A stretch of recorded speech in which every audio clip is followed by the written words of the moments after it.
What's up guys, Damien Bentley here at One Gen Gym. We are here with another episode of Meathead 101. We're gonna show you how to put on some wings and grow that big ass back.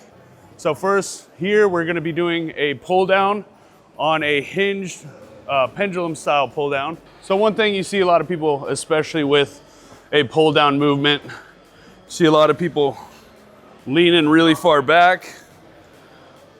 Thing about that is you're gonna be hitting a little bit more upper back and not isolating into your lat as much. You really wanna focus on hitting the rhomboids, the teres, and the lat when doing a pull down. So we wanna set up, make sure we stay forward and pull that bar down in front of us. Also pulling our elbows into the side. Your back muscles are led by your elbow. So the movement of your elbow is going to determine where you're contracting your back muscles. So one of your first biggest movements of training back should probably be a pull down, whether it be cables or something that is plate loaded. Now we're gonna move on to doing a barbell bent over row. We're gonna go over here. So you guys have probably seen barbell bent over rows. We're gonna be doing a pretty 90-degree angle bent over row, which is still more closely related to the Yates row, which is by Dorian Yates. He stands a little bit past 90 degrees, but we primarily want to be driving that bar into our hip, because if you're pulling, again, if you're pulling here when doing a bent over row, you're going to be doing a lot of upper back, when a bent over row should be meant for isolating the lats still. Since we're a little loose and warmed up from that pull down, we're gonna start a little bit heavier. We're gonna do 2 sets right now, just to show you guys some vertical progression. So you wanna start off like you're doing a deadlift. Make sure you get your upper back nice and tight. Lift the bar up.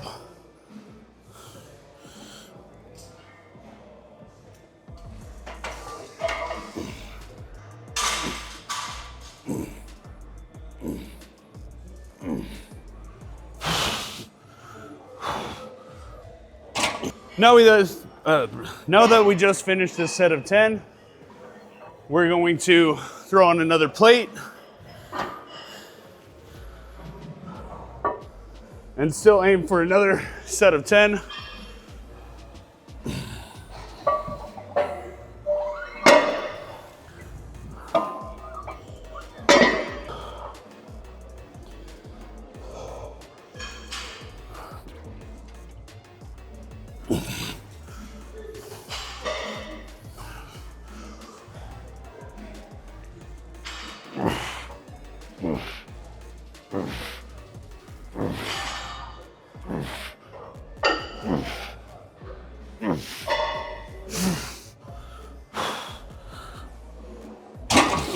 So barbell rows, probably out of all back movements, is one of your truer compound movements, because you're gonna be hitting upper back, lower back, and engaging the hamstrings and glutes as well.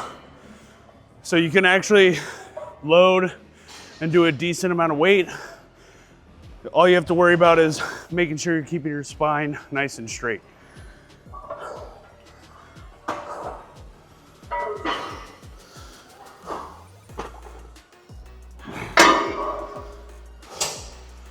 Now, you always want to have a good, complete workout to grow a nice full back.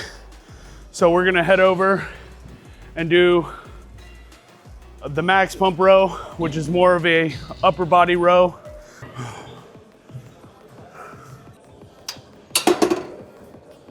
Oh, not supposed to do that. So this here is the max pump row.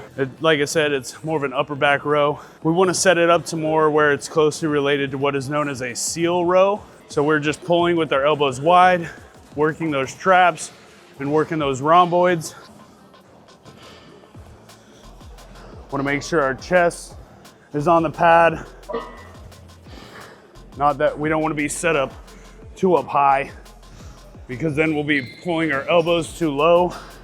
We want to be able to pull up towards our chest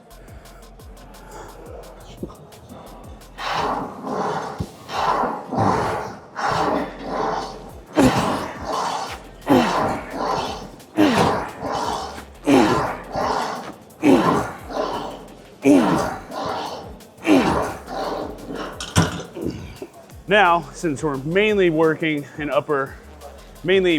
isolating to the upper back, we're not gonna have as much power as we did in the bench over row. It's gonna be a harder movement, but it's really gonna put thickness through the traps and upper back, giving you that nice, detailed, thick look that everyone's looking for their back. And that, guys, is how we grow the wings and have a nice thick back. And that concludes episode number 2 of Meathead 101.